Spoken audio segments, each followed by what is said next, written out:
Matthew was a very loved child. He was an 18-year-old American boy like normal everybody boy. else in this country. Normal is. boy. When he was born, just the cutest little baby with big brown eyes. He was a handsome little boy who was very happy all the time. He was such a free spirit. He was so happy all the time, and he had a smile to die for. I remember Matt's smile, boy, I'll tell you something. He was a charmer. Yeah, those eyes of his could probably get him in a lot of trouble. He was always involved, you know, he likes being involved in sports. We used to play basketball, paintball. And he was always a scrapper, though. That's one thing we liked about him. If you picked on him, he'd pick on your back. Someone to always talk to, you know, personal relationships, someone to depend on. He was a great person, lots of fun. I miss him. I miss him every day of my life.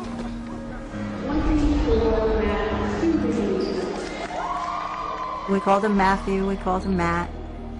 The kids, the girls a lot called him Matty, you know, but he was my Matt.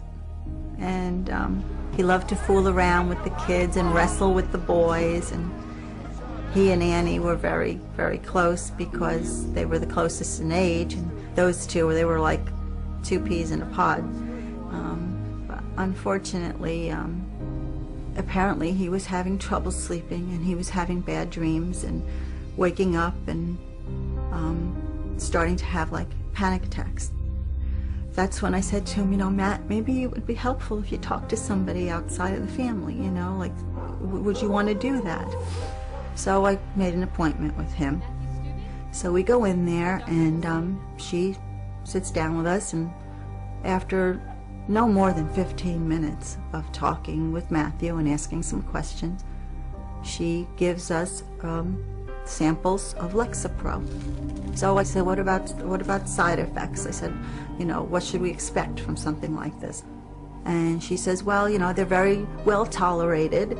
And she said, you know, they could have like headache or nausea or maybe some insomnia. So we went home with our sample pack of Lexapro, and at that point, he stopped wanting to talk.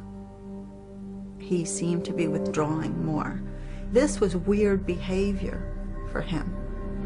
Well, a lot was happening at this time also, and he was graduating from high school. Of course, the big plan, the kids always, they go to Senior Beach Week. He didn't want to go. He wanted to go visit his brother. And off he went. The day that he was supposed to be coming home, it was around 1 o'clock. I hadn't heard from him yet. He was supposed to call me when he finally left. Later on, I guess it was after I got off work, I called, and he didn't answer. But a little while later, he called me back, and he said, he might have said he was almost to North Carolina. It was about 11:30, and I called. He said, I'm fine, I just passed Roanoke. I woke up at around 2:30, and I jumped up at the clock, and realized he should have been home an hour ago. So I called the cell phone. It went straight to voicemail. I kept calling and calling. I'm like, Matthew, answer the friggin' phone. I was like so upset. Fell asleep, woke up again. It was about 6 o'clock in the morning. He still wasn't home. I didn't know what to do. I started getting ready for work. Went to work. I could hardly function. I went, told my boss I have to go home. Get in the door, phone's ringing. And there's this man on the other end, and he said, I'm looking for the family of Matthew Stubing.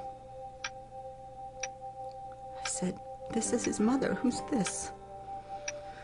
And he said, I'm calling about the jumping.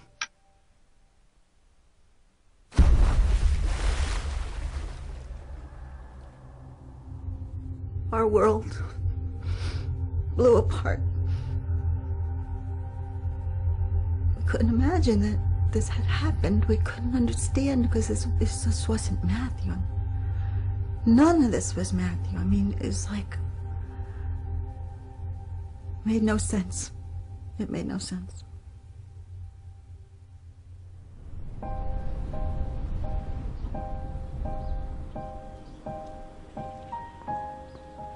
That was the beginning of my story. As a mother, I needed to make sense of what had happened to my child. There were so many questions. What had we missed? The first answer came 6 months after Matthew's death, when my husband found a magazine article that linked psychiatric drugs to suicide. I was horrified. And yet, I knew we had found the answer to the biggest question of all. How could this have happened? The article answered some questions, but made me think of so many more. I had to find out for myself. I had to do something. This is for you, Matthew.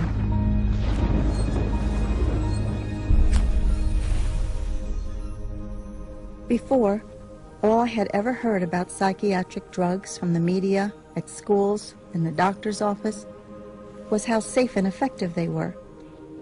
You know, you feel sad and that means you have a chemical imbalance in the brain. Just take a pill and that will help even you out. No problem. But this certainly didn't happen in Matthew's case. Something was wrong with that story, and I needed to find out what. But were there any professionals who could tell me what's really going on? Dr. David Stein, a psychologist who has written many books and articles against the use of psychiatric drugs on children, agreed to talk with me. So I made the 3-hour drive to see him.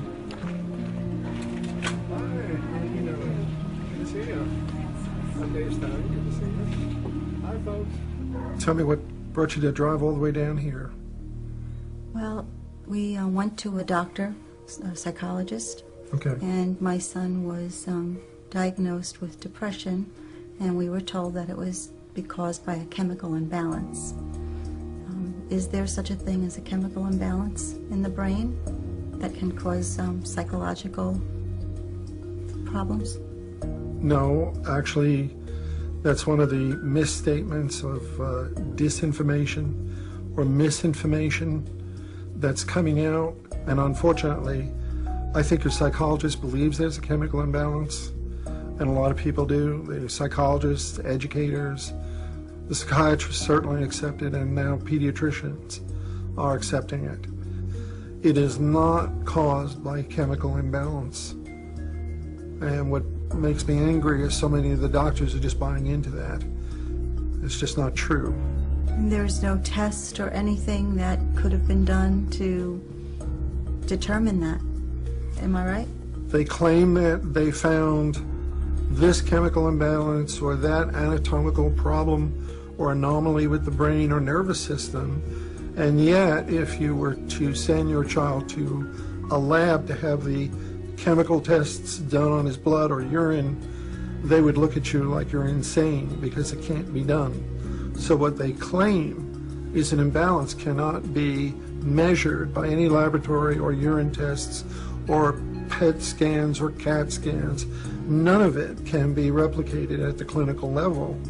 And there are about 1,000 claims that come out every year where they think they found the cause of depression or ADD or bipolar disorder. None of it is true. Does that answer your question, Celeste? Yes. Okay. I think so. I feel that if I had known better, if I'd had the information in front of me to make a decision, he would never have been on that drug, to be honest. He never would have been on that drug. And I believe we would have worked it through. So I feel to blame. You feel guilty? I do. I think I'll always feel that way. You did not let your son down. You were an honest parent, honestly seeking help for your son who was having some trouble. And if you went to the bookstore, the books would say the same thing. The same garbage would be inundated through all the bookshelves. So you'd pull one book after another book after another book, and all you would get is chemical imbalance or a neurological disorder and all this. And they need the drugs, and the drugs and therapy, the combination is the way to go. You would have gotten it from everywhere you would have looked, except the very few scholars around the nation and the world that are fighting this. And we're a rare breed. We read deep into literature. You're not at fault, Celeste. I think your attitude will change. But right now, the prevailing and pervasive attitude is what you walked into. It makes me angry. I feel anger at hearing your story. Dr. Stein, thank you so much. God bless you, and I'll help you any way I can. Appreciate it. What Dr. Stein said shocked me. Why hadn't I heard this before? Why hadn't anyone told me this? Was the mental health industry knowingly lying to me? And if they had lied to me, surely I wasn't the only one they lied to. I found out I was not alone. There were a lot of other mothers who had been through similar experiences and were speaking out.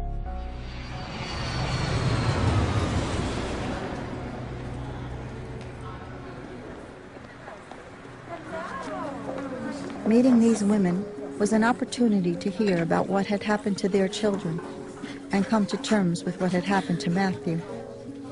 Thank you all very much for being here today. I think this is really important things we have to talk about. And I've met so many wonderful people through this ordeal for all the wrong reasons. And one heartbreak after another. So I know there are so many stories just right here in this room. And I want people to know what this can do to families and to children. So thank you for being here today and helping me. Thank you. Thank you. You know, they let you think that one doesn't matter. You know, they expect that a certain percentage are going to suffer these side effects, and that's okay with them. One child's dying is But it's not okay from this. It's not okay. No. And there's one, and there's one, and there's one, That's and then right. there's 100, and then there's 1,000, and then That's there's right. 10,000, That's and right. it's not just one. Yeah, and right. one is too many. That's right. But it just goes on and on. When I took Matthew to the doctor, he was diagnosed with a clinical depression, and they said it was because of a chemical imbalance. What happened to you when you took Candace? We took Candace because she was exhibiting anxiety at school. She had started blocking on tests, and I had a couple of teachers say, you know, Candace needs to study for these tests, when I would know that she had, because I used to study with her, and she'd always make note cards and everything. But she would get to the test, and she would freeze, or else her writing was so horrific that she might have had the right answer, but the teacher couldn't read it, so she'd get it wrong anyway. And I took Candace to a highly recommended child psychiatrist, and he talked to her for about 15 minutes and said, well, she has a generalized anxiety disorder. The only way that this anxiety was manifesting itself was in tests. There were no other areas of anxiety. They're not telling you that it's entirely psychologically based and subjective. They're just saying, oh, well, based on these symptoms, you have a chemical imbalance. Mm-hmm. And then with a chemical imbalance, it's like, where did they come up with that? What chemicals? I love that. Like, where's the test? Don't we get a test? Where are the tests, you know? And you can draw somebody's blood and see if they have cancer. You can, those are real medical diagnoses. If somebody tells you that your child has ADHD, ask them to draw their blood and show you the chemical imbalance causing this. And they can't do it because they haven't proven the chemical imbalance that's causing this. It's completely arbitrary and subjective, and it is their opinion that that's what's going on with your child, who you are actually the expert on. They always hide behind, I say they, you know, the psychiatrist and the psychologist, they always hide behind, we're doing this in the best interest of your child, you know. And that's really hard to get around, you know, as a mom. You know, you're out there and you're like, I want to do what's in the best interest of my kid, you know. Playing on the guilt again. Yeah. If you loved your child, you drug them for their own well-being. And you want to do what is right for your child, so you bow to the pressure because you think that they know, because they have an educational history, they've gone to college, they're more powerful, they know. They're the professionals. You know your child better than anybody. Tune them out. You do what your heart tells you. You don't listen to them.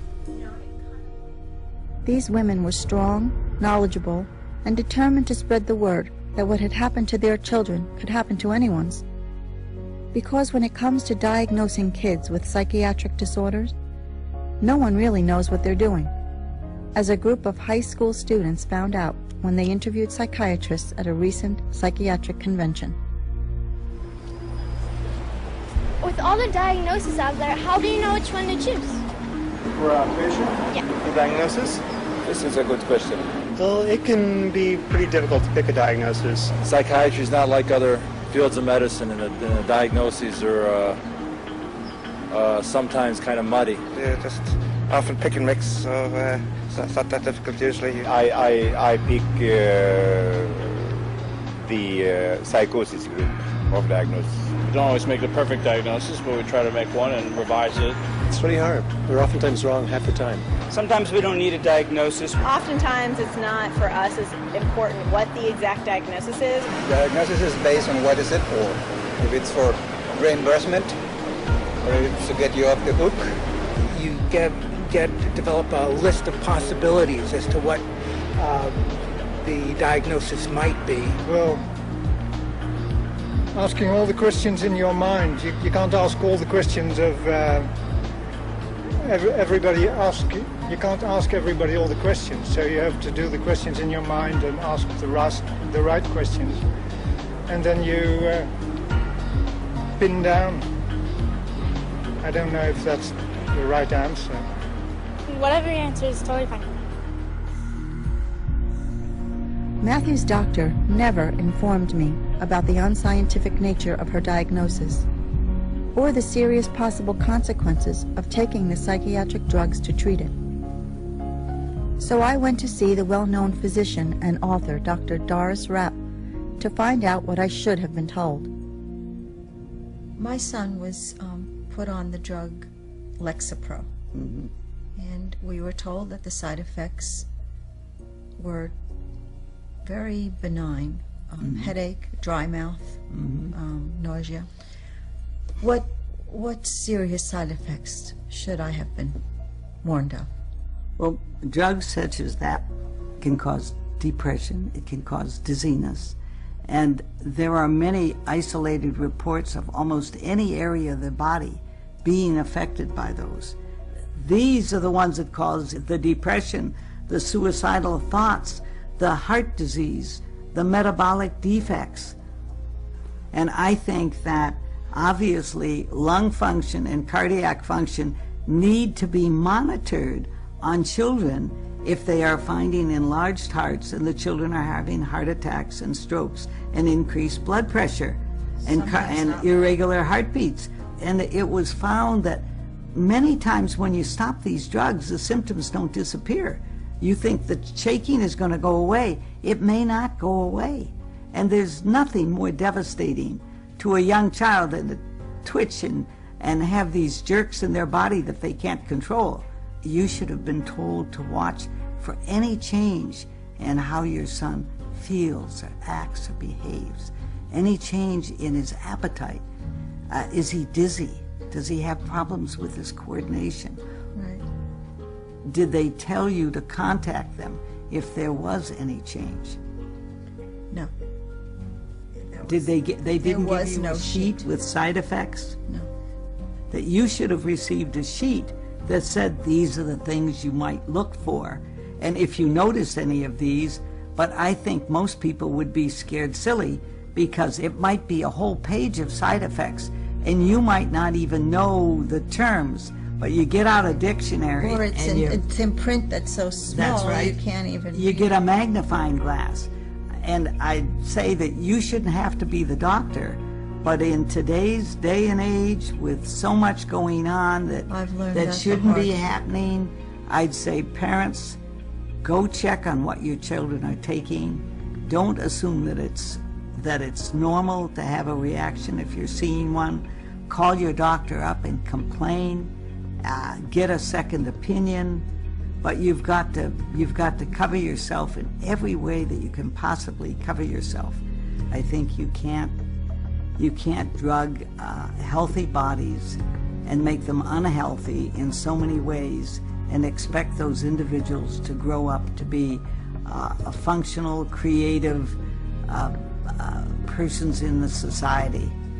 They simply won't be able to reach their full potential because the drugs change them. I think it wasn't worth it. What is going on is a sin. God must be standing up there saying, what are you doing down there? What are you doing? I agree. Thank you so much. You're going to make me cry. Thank you very much. You have some tea inside here and coffee.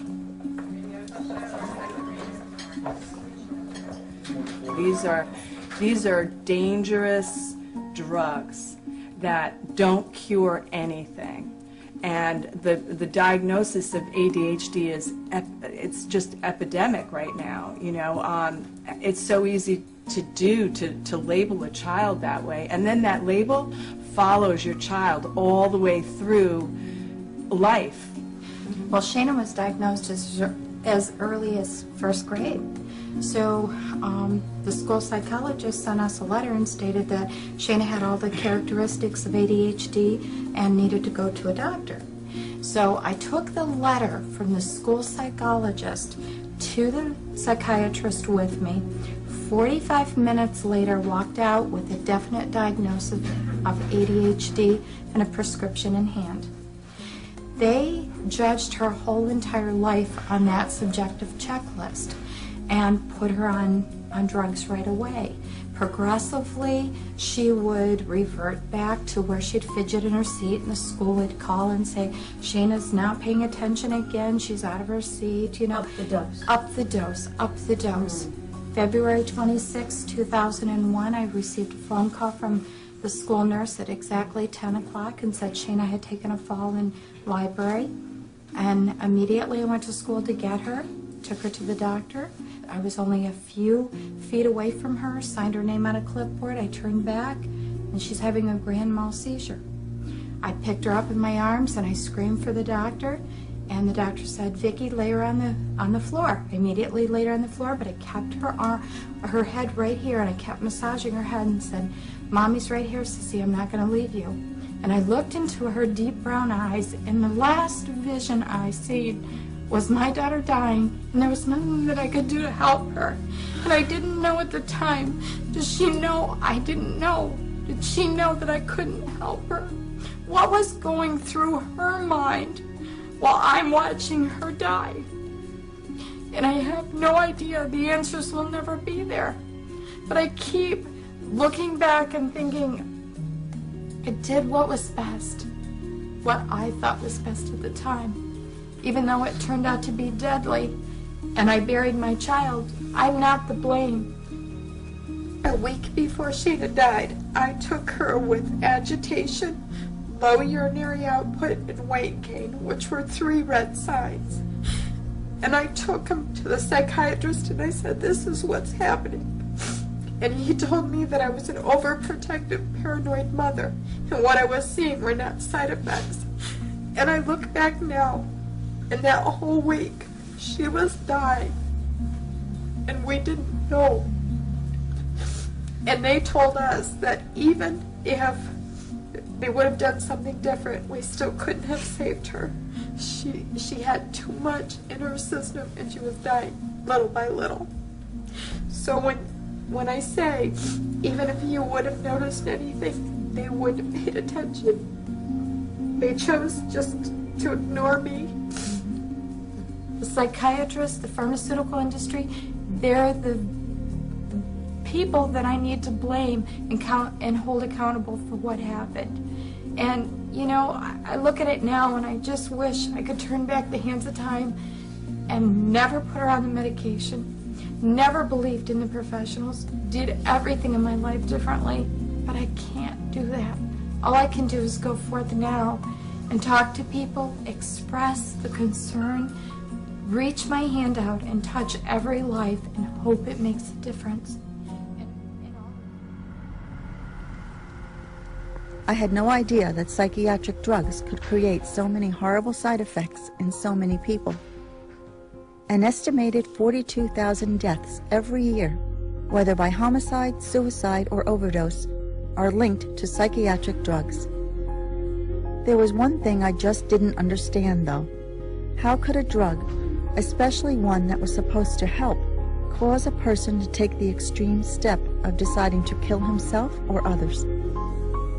Matthew would never have taken his own life. It must have been the drug. But how? I asked this of Pamela Seefeld, a pharmacist and an expert on the adverse effects of psychiatric drugs on the human body. It's very nice to meet you. And thank you for taking the time to speak with me. My son was only on the one, but he started off at one dose and did not do well. And it was after that that his demeanor really started to change. He became very anxious, very withdrawn, more withdrawn than he had been, because at least before that he was still talking to us. And within 9 weeks of starting the medication, Matthew was gone. The symptoms that you're describing, the description of these symptoms, it's very classic of drug-induced psychosis, because he couldn't metabolize it. You have to understand, it wasn't his depression that got him. It was the medicine at a toxic level in his brain that made him psychotic. And that's what it comes down to. I'm telling you, the drug metabolism issues are killing a lot of people. If they're only offering you medicines, and the medicines have this possibility of causing psychosis, that's what's really happening. The person's drug level gets toxic in the brain. These medicines like Lexapro, Paxil, Zoloft, they have to work in the brain. That's what they do. They pass through the brain, and that they work on those receptors in the brain. If you think about it, if you have a normal dose of a drug and people don't do really well with it, if the increase in the concentration is 5 times, think about what that does to the person. 5 times the normal amount of drug in the brain. People always become psychotic on it, and they call it drug-induced psychosis. Well, I feel very strongly that's what happened to my son. I'm sure of it. When your son was given those medicines, you know, he can't metabolize those. He had a toxic level in the bloodstream and in his brain, and as a result of that, he took his life. And what has happened is that they're not looking at the real facts. The drugs are very dangerous. And they know. Yeah. Oh, yes. They know that this is happening. And nothing's being done. Let me tell you that. No. Nothing's being done.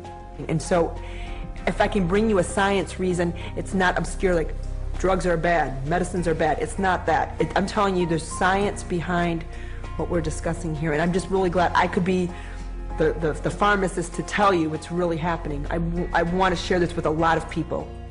And I appreciate it so much. Thank you. Thank you.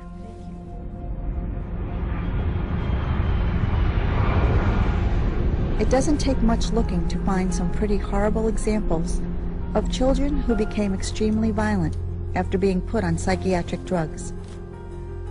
Kip Kinkle, for example, shot his parents, then went to his high school and killed 2 and wounded 23 more while withdrawing from Prozac. Christopher Pittman was taking Zoloft when he shot both his grandparents and burned down their house. And Eric Harris, who killed 13 people at Columbine, then committed suicide, was on Luvox. 9 of the last 13 school shooters were either on or withdrawing from psychiatric drugs, and the medical records of the others are sealed, so we may never find out the truth. But instead of warning us, psychiatrists and drug companies are playing down the most serious side effects and ignoring the rest.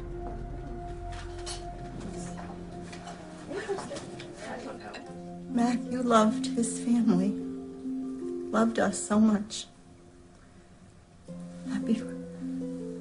When he jumped from the bridge, he was wearing a life vest. The reason, and he wrote it on a note that he left in his truck, and said that he was wearing a life vest so that he could be found, so that his parents wouldn't have to worry about where he was. Now, is this a child who wants to hurt his family? He wouldn't have hurt us for the world. Sorry, Annie. But this is what happens. This is what this drug did to my son. It made him someone he wasn't. Matthew, she knows also, because she had a sweet little girl who was only 12 years old. You know, You know what I'm saying? I do know what you're saying, and I still think back to being in that doctor's office and saying, I don't want her on this, and his casualness, his, what are you worried about? And not knowing any different. We've all talked about the fact we just didn't know. But the guilt that comes from watching people give your child medication or giving it to them yourself, making sure they take it because they tell you, don't let them miss a day. That's right. And it ends up killing them. I think about the warning signs that we had that we didn't know were warning signs. I remember sitting there watching Candace go like this, and I said, Candace, what's wrong? And she said, I don't know, I'm just itchy, and not realizing it, that it was that feeling of needles, of burning under her skin, and she was trying to get rid of it, but she was 12 years old and she couldn't tell me. And I'm thinking, oh, it's shaking. Yeah. Showing me how his hands were shaking. And I telling me that his heart was beating fast. Candace was shaking, and I remember thinking I really should take her to a neurologist because, you know, her hand is shaking. Sometimes it would be hard to hold something. But not knowing that that was a sign that the severity of the amount of medication in her system, I just assumed it was dry skin. And I think about her curled up in her father's arms laughing. And that's my last time I saw my child alive.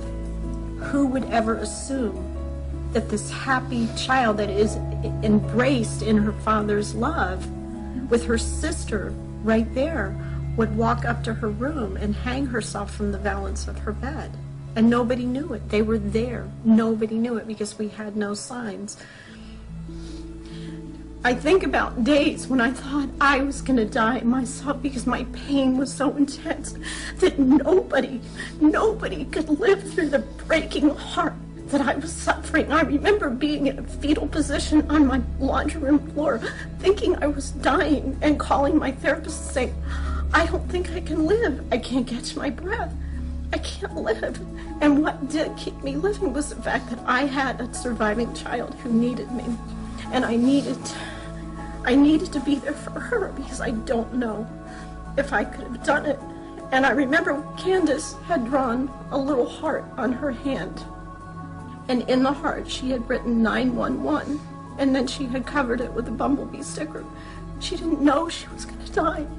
She thought she was going to be saved. She didn't know she was doing this. 12 years old. Oh my. Okay. There's Matt. Matthew was sick, but he went to basketball practice. Matthew had 22 points the other night. He was awesome. Matthew's personality was infectious. His love of life was infectious. Everybody wanted a part of it. He was just a breath of fresh air, like sunshine, and people loved being around him. He was outgoing and always smiling and funny and, you know, playful. Matthew was a friend to everybody. You know, he'd play with anybody, young or old or this or that. My first memory of Matt was in the 3rd grade. We had the same teacher. We really became friends in 3rd grade when we had a class together. The first time I had ever met him actually was at a high school football game. And we hit it off instantly. I remember one of the first things I remember about Matt and the Steubings. I remember coming home and telling my dad that they're all a bunch of angels. He was so much fun. He taught me how to skip school. He was always supportive, like, if there was anything wrong, he knew how to pick you up. We were on a basketball team together. We played basketball together all the time growing up. We spent hours next to each other, ribbing each other, and by the end I was just proud as I could be to finally, you know, at least in one of the games I beat him. I mean, it was very easy to stand on the side and just, you know, just grin ear to ear because the kid was absolutely cool. And in my life, he is still cool. The more I learned just how much our kids are being drugged, the more outraged I became. But I was truly horrified at the extent of psychiatric drugging that is forced on children who don't even have a parent to protect them. No one knows this better than foster child counselor Sonia Mohammed, who works with the County of Los Angeles, dealing every day with children diagnosed and forced to take psychiatric drugs. My personal experience has been that these drugs are very, very dangerous. We don't see any evidence of them doing or accomplishing the things that the parents are being told that they're supposed to accomplish. And unfortunately, there are many stories like yours, which is so unfortunate. My heart is with you and your family that you had to experience this, because no one is really listening to any type of alternative conversation regarding this. It seems that foster children are much more likely to be medicated than, say, other children. Why is that? Several reasons. The main reason being is we don't have time to deal with you. That's my take on it. So what we'll do is shut you up and we'll shut you down. That's basically it. Most of the kids that are placed by the Department of Children and Family Services, they're there because they were removed from their homes because of abuse, whether it be emotional abuse, physical abuse, sexual abuse, a combination thereof. It doesn't seem to occur to the system that this kid is scared. This kid, if they are a victim already of abuse or of some form, that they already are traumatized. And so many of the kids are immediately, in some cases, referred to the local psychologist and diagnosed with something. And then as a consequence, then the drugs are recommended. What I have mentioned to some people before is that I have been in homes where I saw the kids' files piled up in a worker's arms, the files taken to the local psychiatrist. The psychiatrist write a diagnosis, write prescriptions, and they've never even seen the child. Based on what they've read in the file? Based on absolutely nothing, because there was nothing but the manager's or whomever case worker's word that this kid is acting out. So we don't even really sometimes have anything in writing other than they're not cooperating with the program, they're crying too much at night, they refuse to go to school in the morning, and that sort of thing. Just verbal information, not even any notes that the psychiatrist can actually follow. What type of diagnosis are they giving? Are they calling them ADHD? Well, always ADHD. Everybody is ADHD. That's the beginning one. And then bipolar, and then manic depressive. For foster kids, it's disastrous because many of them, they're bouncing from home to home, school to school, and they're not learning. And so, of course, they're learning disordered, and all of them are emotionally disturbed, and all of them are ADHD. And I would probably say in Los Angeles County alone, we have probably about 50,000 kids in the system. And I would be willing to say... In the foster care system? Yes, in Los Angeles County alone. We're not talking Orange County, any of the counties up north. What percentage of those do you think are on drugs? I would be willing to say from experience well over, somewhere between 50% and 75%. It's astounding. Thank you so much for everything.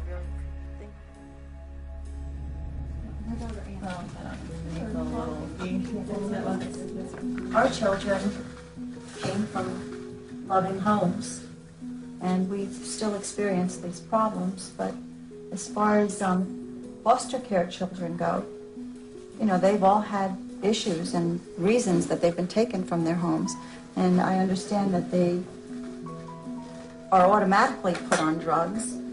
Certainly they have to go through psychiatric evaluations, so you know, you have experience with that.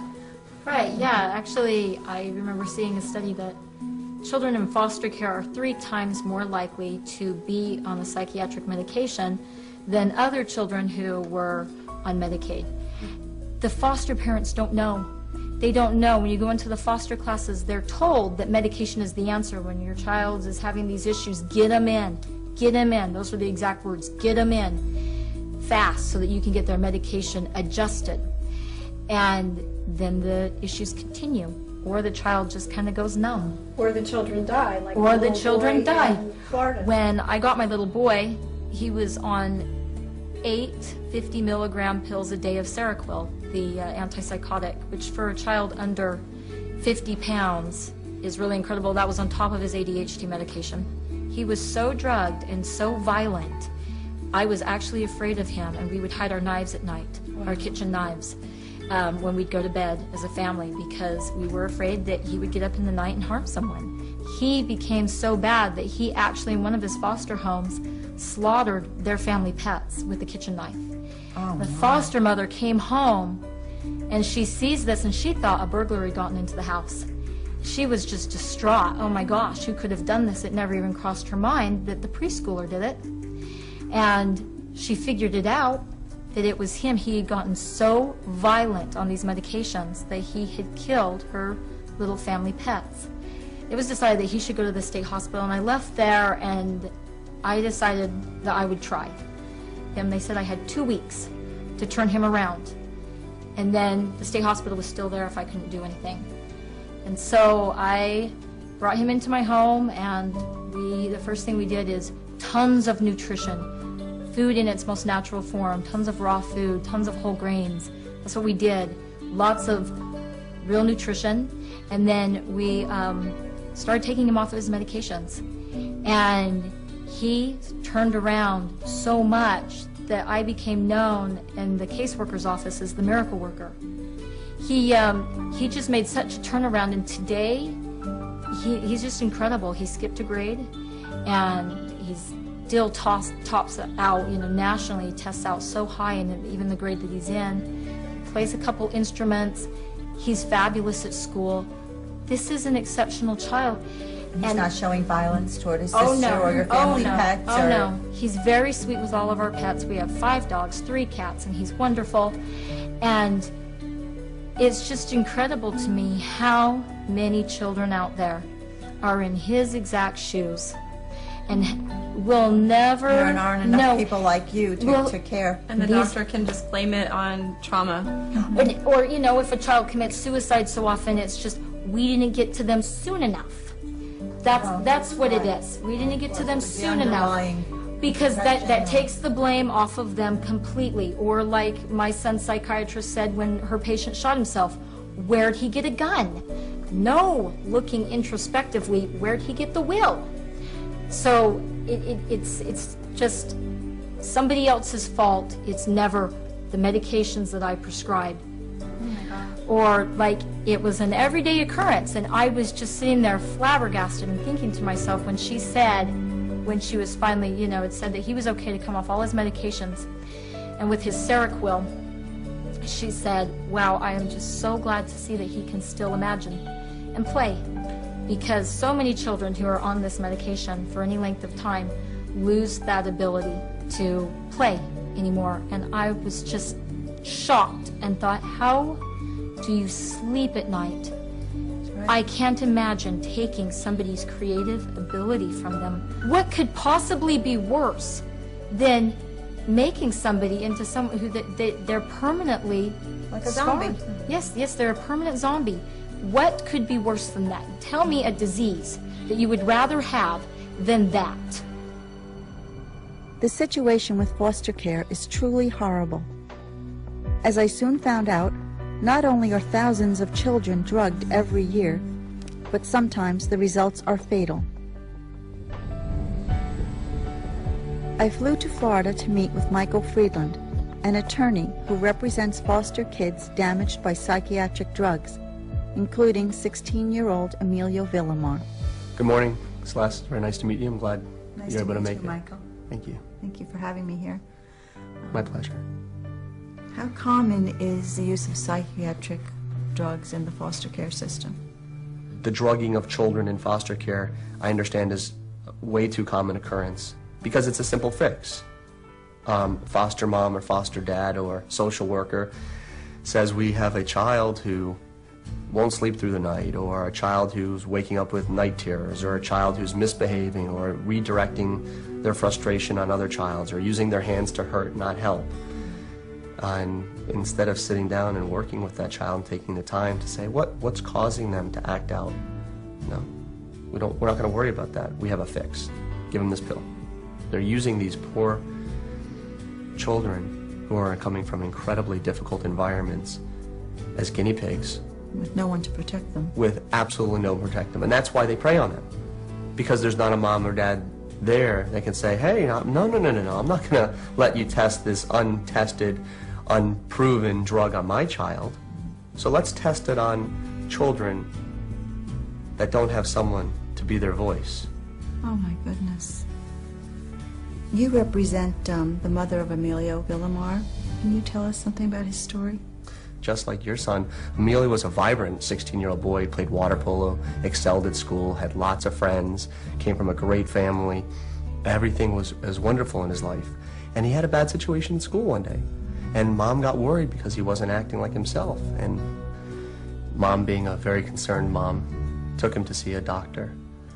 And the doctor, without really any kind of diligence or any kind of thought, put him on a varying combination of different incredibly powerful antipsychotic drugs over the next 12 months, leading to a cardiac event that led to his death. My goodness. How many drugs was he on? Over the 12 months that this physician treated him, he was on 17 different drugs at different times, in different dosages, and in different combinations. Oh my goodness. And those drugs killed him. Right. I believe that. I believe that's what happened to Matthew. Not knowing all the facts of Matthew's story, there's no question in my mind that the drugs played a role. I mean, these drugs are dangerous. They're dangerous for adults, let alone children. And they're being prescribed recklessly, they're being administered recklessly, they're being promoted even more recklessly. Michael, thank you so much for what you're doing and for letting me come in here and speak with you today. It's my pleasure. Again, sorry for what you had to go through. I can only hope that what you're doing saves other families from having to go through that same tragedy. I hope so. Oh, Matthew's got you now. Hello. Say hi. When he started taking that medication, it was like something dark came over him. There was definitely a difference within a month there of kind of just a huge wall went up. He wasn't really talking a lot, kind of tight-lipped. Just becoming more detached. He became more isolated, wasn't at school a whole lot. He was skipping school a lot more. He was losing a lot of weight. He's spending way too much time downstairs in the basement, you know, watching TV, and doesn't want to do anything. We had come up to the door and asked him if he wanted to go to a movie or go out to lunch or do something to get out of the house, and he was just very short. I didn't want to do anything. He told me to get out of his room and close his door. And he'd never said that to me before. But it's like he wasn't comfortable in his own skin. It was like he had 50 cups of coffee and he was starting to get spooked about who's here and am I safe, and all of these things that were almost like playing mind games on him, if you will. He just didn't feel like he was in his right mind anymore. He didn't understand what was happening. He thought this medication was supposed to be helping him. And I remember recognizing the look on his face as, it's hard to describe, that nothing is okay. You know, there's no future, just complete despair and sadness in his eyes. In the last few weeks, I've had to face the fact that all this drugging of children isn't happening by accident. The drug advertising is everywhere, and it's obvious. But the real surprise was to see how heavily psychiatric treatment is being pushed in our schools, right under parents' noses. This wasn't the case for Matthew, obviously, but I do know that they are starting to screen children in school for mental problems or things that they perceive to be mental problems anyway.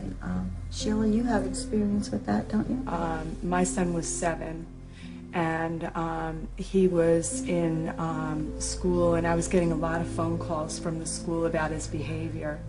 So they did this checklist on him, and I didn't know anything about this checklist, but I took it home and I had to fill it out, and it was all on his behaviors. Does your son get sad? Does your son, just simple little questions that any child would do. Any child would do. So based on that checklist that I filled out on my son, and they filled out, they diagnosed him off of a checklist that he had ADHD. And I was devastated. I was like, oh my God, what does this mean? My son's mentally ill, you know? He's only 7, you know? And You had no experience with that beforehand, right? No, my son was, you know, very talkative. He started talking at 10 months, and he was all personality. And I could remember sending him off for the first day of school. I have the pictures. He was so excited to go to school. But then all of a sudden, when they got him on this behavioral chart, he hated going to school. And he came home and he was upset, and he just didn't like school. He hated it. And at 7 years old, to hate school, that's a crime, actually. And then they said, you know, you really need to try him on ADHD medication. And I was like, I don't want to do that, you know, I'm not doing it.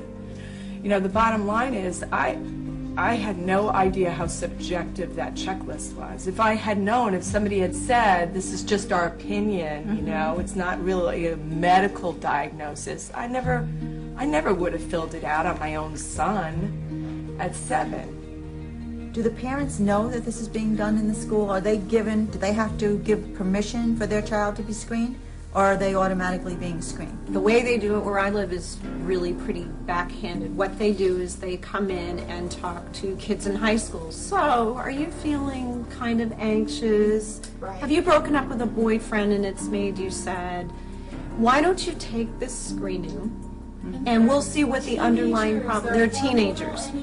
So the kids have to bring a form home. It does have to be signed by the parent, but the parents say, okay, honey, if it would make you feel better, go ahead and have it done. I had a friend whose daughter went through this.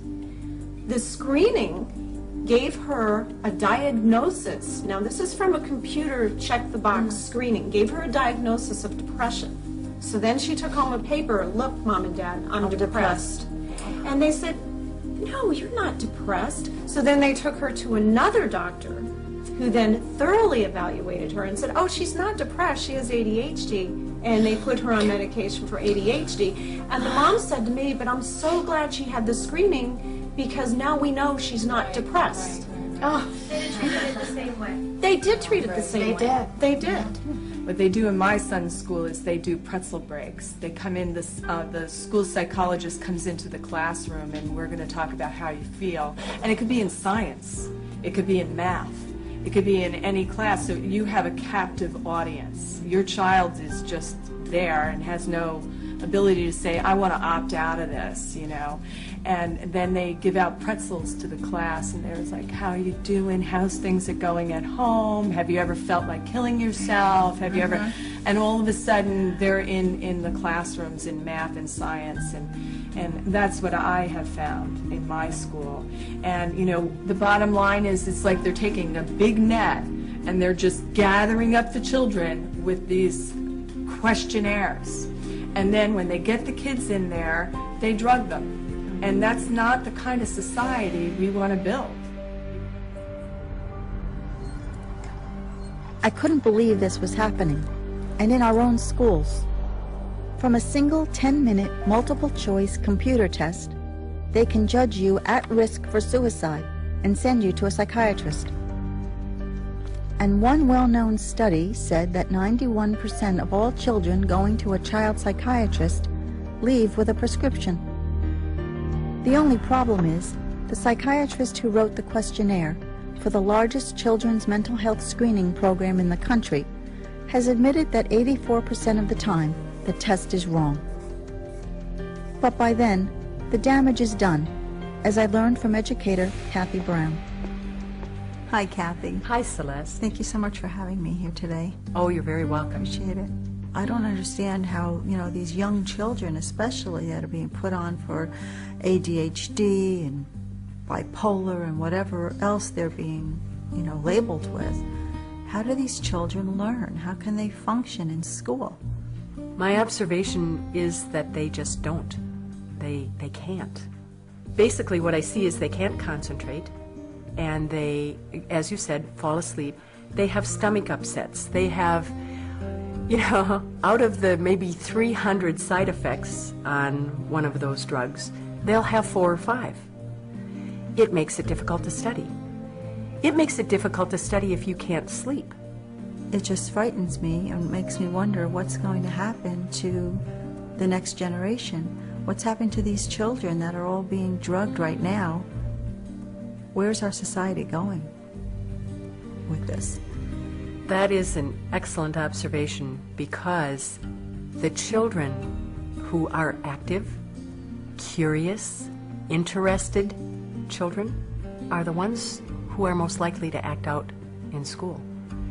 The very brightest get bored. You know, they finish and everybody else is still working on something and now they have nothing to do. So, they look around. What can I do? Who can I talk to? You know? Albert Einstein, if he were a child now, he was extremely bright, as everybody knows Einstein. He had difficulties with learning the way that teachers taught. His mother took him out of school and homeschooled him. Didn't they actually think he was retarded for a while? Or? They did. That's exactly right. If he were in school now, he would be drugged. We are taking our brightest children and drugging them. I mean, that to me, it's appalling and it's frightening. It is. Where's it going to stop? I don't see it stopping unless we do something about the drugging of these kids. If somebody had come in from some other country and said, I'd like to have all of your brightest children, please.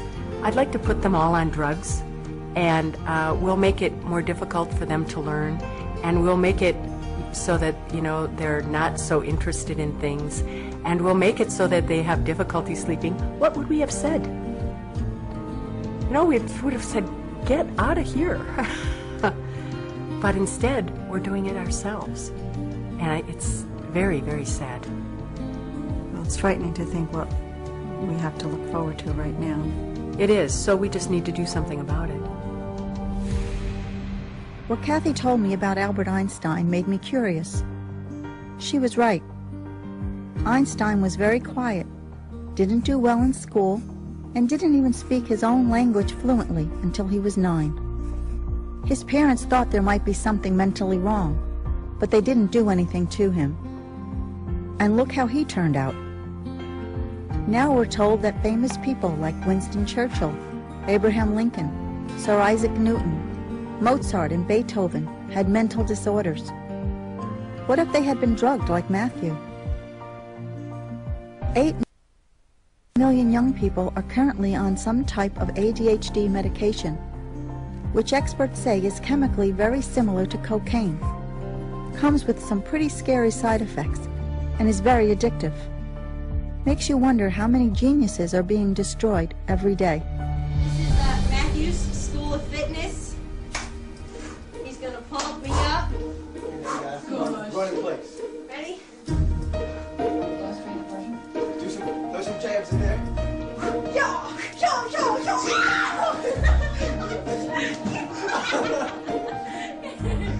When I heard the news of my brother's death, I couldn't be more shocked. I was at home. I think it was a Saturday night. I was hanging out with a friend. Friday night is when I found out. I was on my way back from vacation when I found The out. phone rang at about 4 in the morning. My roommate waking me up 5:30 in the morning on Friday, telling me the police were there. I didn't believe it. I thought it was the worst joke ever. I just didn't believe it. I said, that can't be him. It's a mistake. I said, Dad, it's a rumor. That's crazy.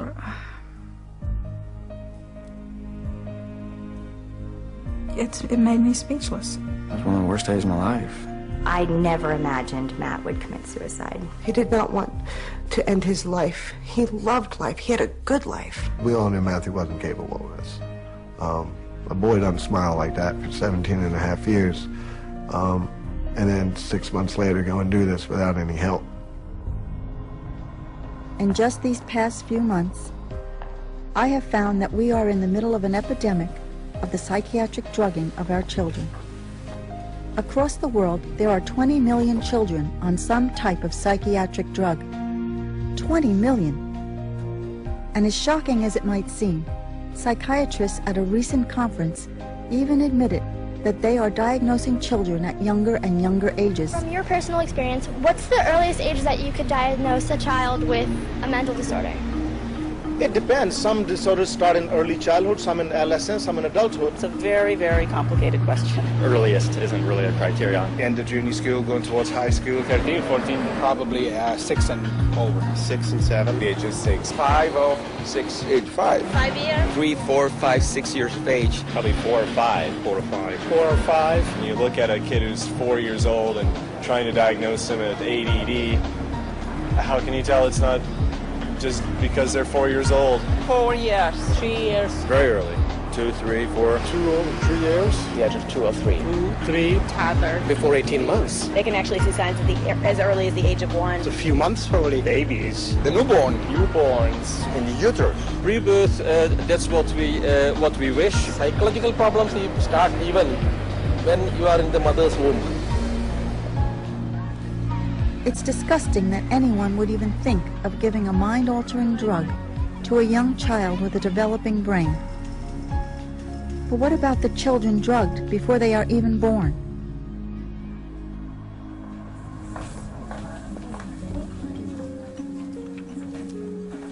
Another way that we're being drugged is through pregnant women. If they were to go in and have any type of, problem with their mood, as if any pregnant woman doesn't, they're putting them on these drugs.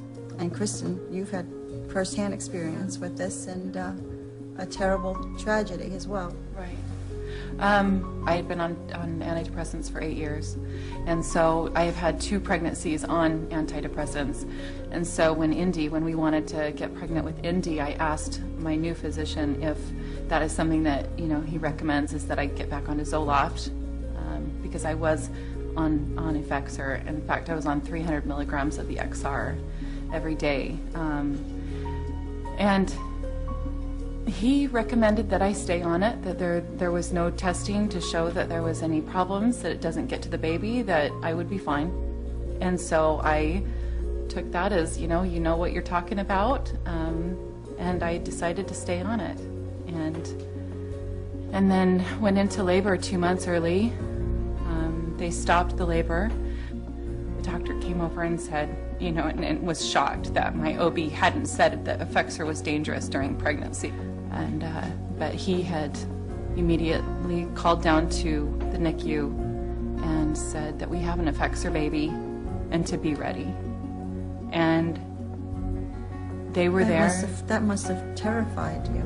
It did terrify me because I didn't know what we were up against at this point, but it was too late. It was too late. It was happening. And so when she was born, she wasn't breathing, and she wasn't she wasn't responding to anything.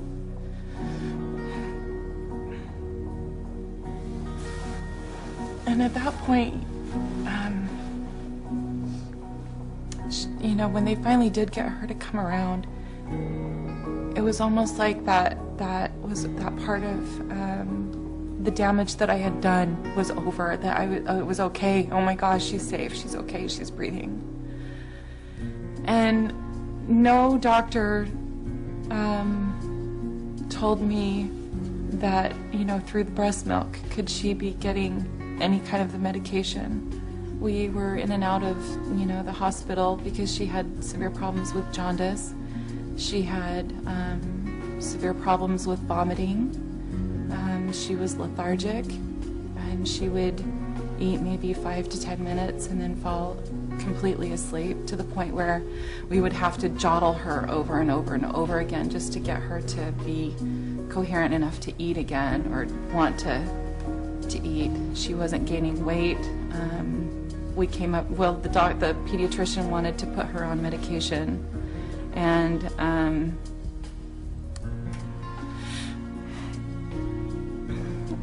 I told him no because she was a baby. And in the whole time I was giving her medication through the breast milk, and and okay with that. She didn't even have a voice. She couldn't tell me that anything was wrong. You know, I should have seen, and I should have put it together, but I didn't. That wasn't your role. That was the role of the doctors, and there were plenty of them around to be able to tell you that this could affect your baby. Well, and you think about it. You don't drink, you don't smoke, you don't, drink caffeine. You watch what, you take good vitamins. Why would you drug yourself? It goes right to the baby.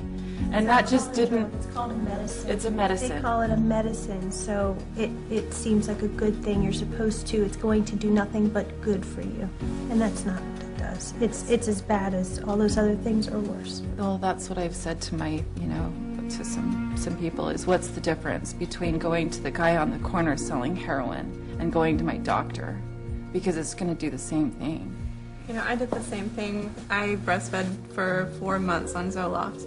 And the whole time they told me it was safe, and the only problem was watch out for sedation. But they never said, because sedation could kill your baby. Your baby might not ever wake up. No child should be lost that way, and especially with breast milk, mixing all these drugs in it is just a recipe for death. It really is. If you think about it, you wouldn't go to the store and buy a bottle or a can of formula that says, with Zoloft, feed this to your baby. You wouldn't. Nope. Yeah, so I think of, and what I think of is all those babies that have been, claimed SIDS.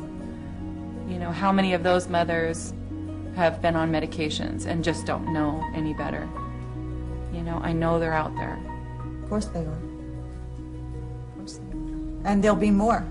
There'll be a lot more, unless they are informed. It's hard to think of a story sadder than Christian's. And what's even more outrageous is that pregnant women are increasingly being targeted by screening campaigns that can get them onto psychiatric drugs.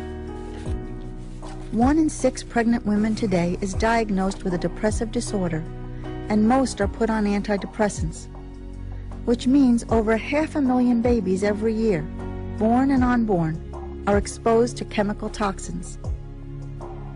And now, psychiatric researchers are trying ultrasound to supposedly diagnose bipolar disorder in babies still in their mother's womb. The problem with drugging pregnant mothers with antidepressants like Paxil is it dramatically increases the risk of preterm delivery and doubles the chance of birth defects, such as heart malformations. If I hadn't seen for myself what was going on, I would never have believed it. Psychiatric drugs are obviously not the answer, and yet they are practically everywhere. But if drugs aren't the solution, what is? After all, Matthew was having trouble. His problems were very real. What should I have done for him? For this, I flew to Minnesota to ask Dr. Gary Coles, a medical doctor and an authority on the dangers of psychiatric drugs. Dr. Coles, if I had brought my son Matthew to you, what would you have done? Well, he surely would never have been on a drug. I would have spent an hour and a half with him at first to try to find out what the root causes were. Make sure he didn't have some physical problem for sure, hypothyroidism, for instance, or... So you would have done some basic blood work and yes. Physical exam. Sure, because there's so many things as far as nutrition are concerned, and that can lead to sadness or social situations. What kind of stress was he under, etc. What kind of diet he was under. If we're well nourished and being jolted by a girlfriend or something might not affect us, but if we're malnourished, that might make us angry or depressed or aggressive. Yeah. So I would have taken an extended history. That would have been the most important thing. And then probably if he hadn't had any laboratory tests, I would do some sort of laboratory testing, make sure he wasn't anemic, make sure he didn't have electrolyte abnormalities, make sure that he didn't have any urinary or kidney problems, etc. Make sure he didn't have a brain tumor. All those sorts of things. So many things that could and should have been done before he was put on a drug. In my practice in the last 10 years, I never had to put a person on a drug. Right. Doctor, are there any other underlying causes that you can think of that could have been at the root of Matthew's problem, or other people that go in with these symptoms? Even though it's most likely some combination of the things we've talked about already, there are certainly physical illnesses, infectious diseases that can contribute. Allergies? What if there was... Sure, could be allergies, bacterial infections, mercury in the vaccines, aluminum in the vaccines. Matthew's room was in the basement, it's a finished basement. Now, there were windows in his room, but still, it gets musty down there. There's mold. Is there some? Sure. Are there things that could have? Toxic fumes, of course. Carpets will have all sorts of toxins in them, funguses and things like that. Mold and mildew are toxic to the body and probably the brain. So there's a list, I'm sure, of hundreds of physical bacterial illnesses that maybe can contribute to chronic fatigue or sadness, perhaps, or lack of energy. So there's a lot of holistic approaches to physical health, mental health, spiritual health, everything. And drugs just alter the brain. They never cure anything, and then they make you permanent patients, which is great for business and bad for patients. And suicide, completed suicide, is just one of the thousands of adverse effects that the industry refuses to acknowledge. So our brain nutrition is extremely important in mental ill health, getting people off the drugs, good nutrition. That's the way to cure, and then you have lost a patient for life. But that's what doctors are supposed to do. That's what your goal is supposed to be. We're supposed to cure people and not make them chronically ill and requiring monthly visits for the 2-minute prescription. Thank you so much for sharing everything that you know with us, and You're welcome. It was really wonderful to meet you. What are you doing? Say hi to the camera. Hey. Say hi. I have a million number one things that I miss about Matthew. I can't go on a list. I miss the camaraderie. I miss him at the kitchen table. I miss him at Christmas. I miss the things that we did together. Everything. His presence. I just wish he was still here. I know how much fun he'd be having. I know he would love to see Ryan's little boy and my niece and be there for his family and us. Next week when I see my other 2 brothers, as much as everybody's going to be there, we're still going to be one man down. You know, a part of us all went with him, and that part is sorely missed. It is achingly missed. I don't like that all the people closest to me have got a huge hole and a huge ache that doesn't go away. They're amazing. Love for each other. Tore all apart. For some drug companies, bottom line. My friends get to visit their brothers at college, and they have their little brothers on speed dial. And I have to visit mine in a cemetery. Because someone made a decision that this information wasn't going to make them money. Is what it came down to. Or it wouldn't get their drug approved. So I visit my brother in a cemetery on his birthday, and on my birthday, and on Christmas, and any random day of the week. I go there. But I won't see him get married, and I won't see him have kids. And he won't be there for me when I do those things. Because he's not here.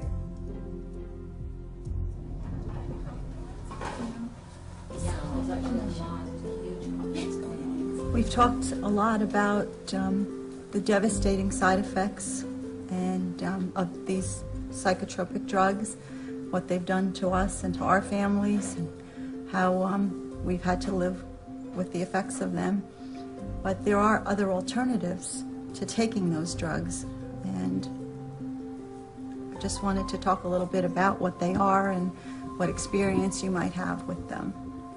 Sheila, you didn't put your son on drugs. You elected not to do that. What did you do to help him to get through his situation? I did tutoring, and basically I took my son there twice a week, and they worked on educational issues such as sequencing.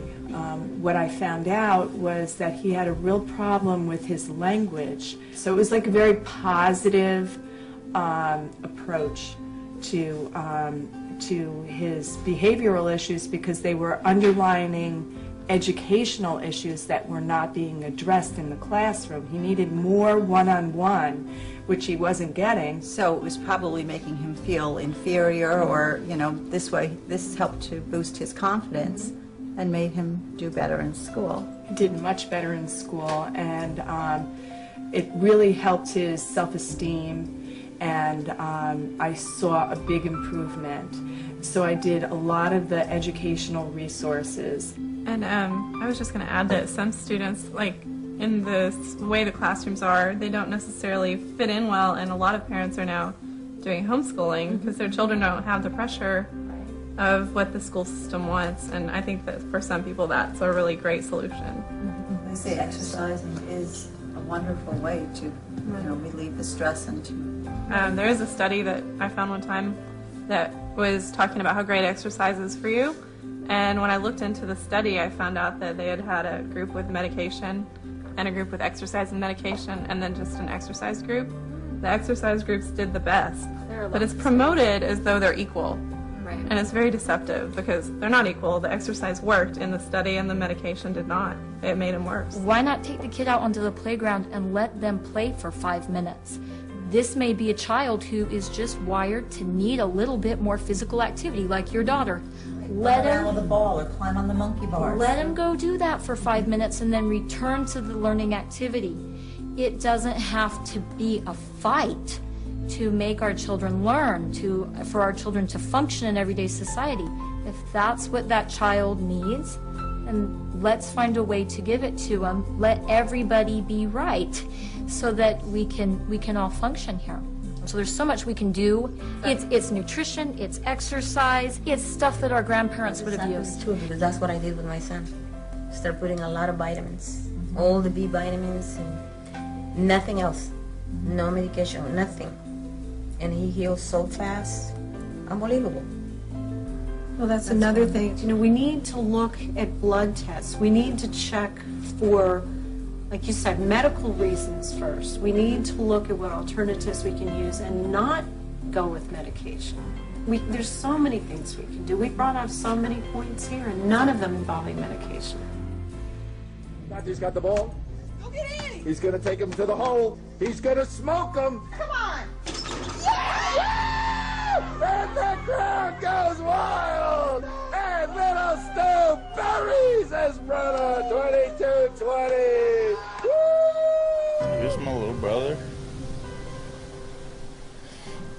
I remember the day that he became not so much cooler, but just my equal. Like, I remember the day where everything flows downhill. You start beating up your little brother, but I remember the day that he actually looked at me and said no more. And we started looking at each other as equals. You want to go on vacation, you want to do this together, you want to do that together, and just, he started becoming my best friend. And he shouldn't have been so on these pills that it fucked him up. I mean, like, one day he's way happy, and then the next day he's just way out of his mind sad, and I'm just like, what's wrong, man, what's going on? And it's just, one day we're best friends, and the next day he just don't even know who he is anymore. I didn't know what to do, so I just leave him alone. I tell him all the time, I miss him. I miss him. I wish he was here. I wish we didn't have to do this shit for him. Like, it sucks, man. I don't like it. I don't like it. I don't like what it's made me. I don't like what it's made my family. It's just destroyed us, man. Like, in a sense, it's grown us tighter as a family, but in a sense, it's just fucked everything up, man. It's just ruined everything. Oh, fuck.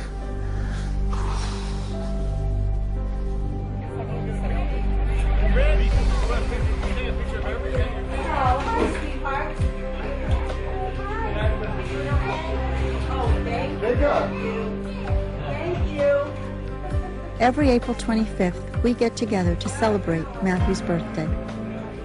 We make a cake, share fond memories, and remind ourselves of how lucky we are to have known him. We love him, we miss him, and we are so grateful for all of you who have supported us through this. You could say it's our way of healing, but the pain never really goes away. Of course, we aren't the only ones. There are all the brave women I had met who continue to speak out in spite of the emotional hurt it must bring them.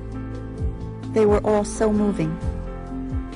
Sheila, who fought her entire school district for the right to leave her child unmedicated.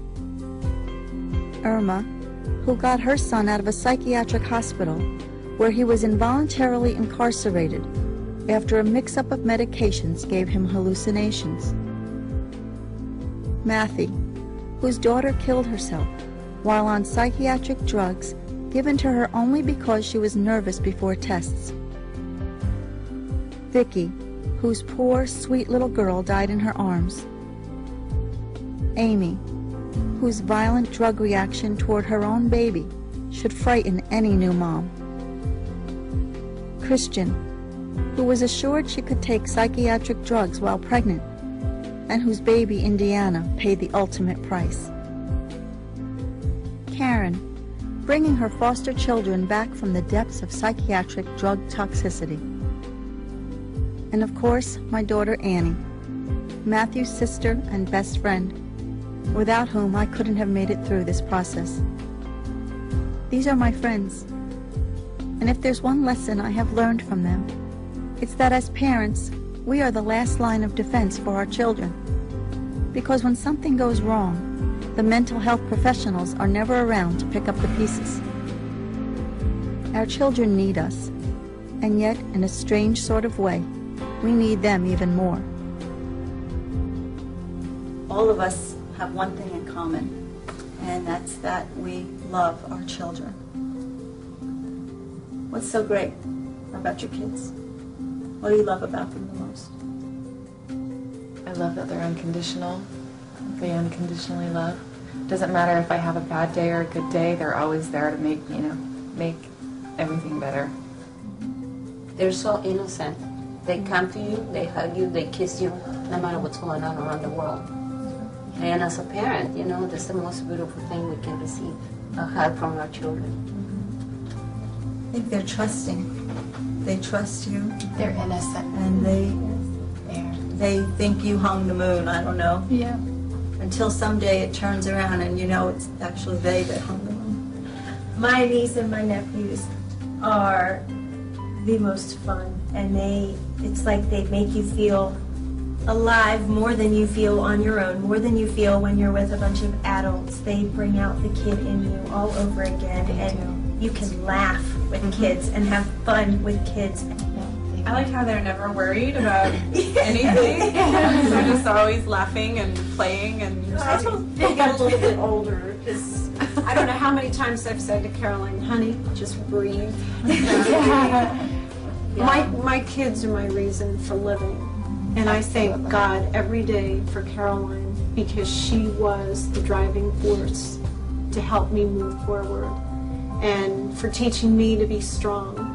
Because if I needed Caroline to be strong, I had to be that example of strength for her.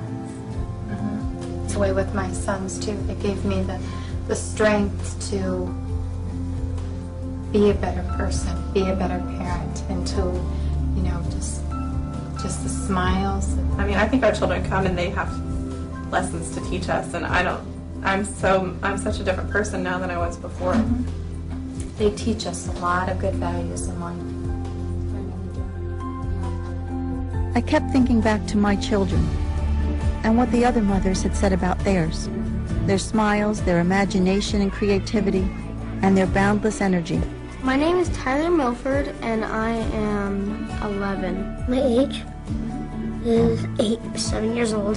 Actually, just make that 7.5. I'm 8 years old, and I want to be a chef at a 5-star restaurant. I'm going to be an orthopedic surgeon. When I grow up, I want to be a geologist. I would like to become a professional basketball player. Professional clothes designer. I want to be a musician, a actress, director, a teacher, dancer, and a singer. I'd go for speed skating if I wanted to. I'm really good. I just want to keep practicing and practicing until I know I'm perfect at it and then do something big. Yes, I plan to get an Oscar. I was hoping that it would be like the funnest thing that I would do in my life. Losing a child is the worst thing that could ever happen to a parent. Children are not just another market segment for psychiatry. They need protection, they need guidance, they need love. They don't need psychiatric drugs. And I'm going to tell that to as many people as I can.